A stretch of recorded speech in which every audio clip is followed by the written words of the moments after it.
ये लोग सच में बैंक ट्रांसफर करके फ्लैट खरीद रहे हैं?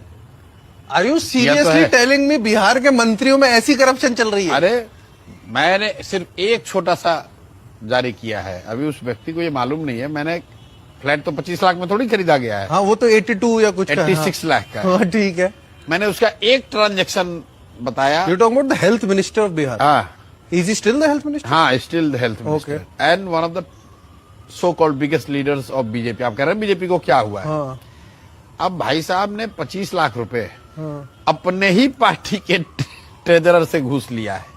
हाउ डू यू नो कि घूस है? भाई घूस नहीं तो क्या है? उन्होंने लोन तो नहीं बताया उसको। नहीं, वो कह रहे हमने इसको वापस किया बाद में। तो मेरे भाई, अगर आप अपने दोस्त से, मित्र से, कलीग से पैसा ले रहे हो तो आप लेते, आपके पिताजी ने काहे लिया? अब भाई दिलीप जायसवाल ने मंगल पांडे को पैसा चेक से दे दिया, उसमें कोई दिक्कत नहीं है।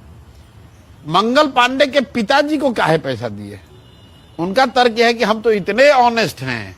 कल हमने सुना कि मंत्री रहने के बावजूद हमको अपने पिताजी से कर्ज लेके फ्लैट लेना पड़ा। तो पिताजी को कर्ज किसने दिया?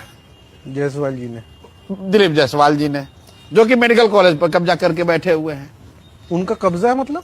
मतलब सिखों का माइनॉरिटी कॉलेज है। हाँ। और उसके ट्रस्ट में, डीड में ये लिखा हुआ है कि इसके मालिक, मुखिया, ट्रस्टी जो है वो सिख कम्युनिटी के लोग ही होंगे। ठीक है। अब दिलीप जायसवाल जी सिख तो है नहीं। Not that we know of. हाँ, अभी तक तो नहीं है, कन्वर्ट हो गए तो पता नहीं। ठीक है, अलाउड है। और उस कॉलेज के मालिक ये बन गए। उसी कॉलेज में क्लर्क थे। अंदाजा लगाइए आपको कितना समय लगता है तरक्की में। इनकी तरक्की का जरा देखिए भाई। ऐसी हराकिरी, किसी ने काउंटर भी नहीं किया कि गलत है। कैसे करोगे भाई? वो तो कॉलेज में अभी भी उनके कब्जे में है। And is there any counter on the ambulance thing जो 19 की 27 में? अब देखिए, कल उसका काउंटर दिया है, उसका मैं जवाब दूंगा अभी। अब आप पूछ रहे हैं तो आप ही को दे दें। बताओ। उन्होंने ये कहा कि पहला ये फ्लैट वाले पर कि हम वो 25 लाख रुपया दिलीप जायसवाल जी से लिया गया। चलो, ये तो मान तो गए कि पैसा तुमने लिया था। हमारे पिताजी ने उसको वापस कर दिया। तो आपने कहा भाई इसमें क्या गलत है? वो शायद कर्ज लिए होंगे, मित्र है। तो भाई आपने कर्ज पिताजी के नाम पर क्यों लिया? खुद ही ना अपने अकाउंट में ले लिए थे। और फिर उनकी वाइफ को गया।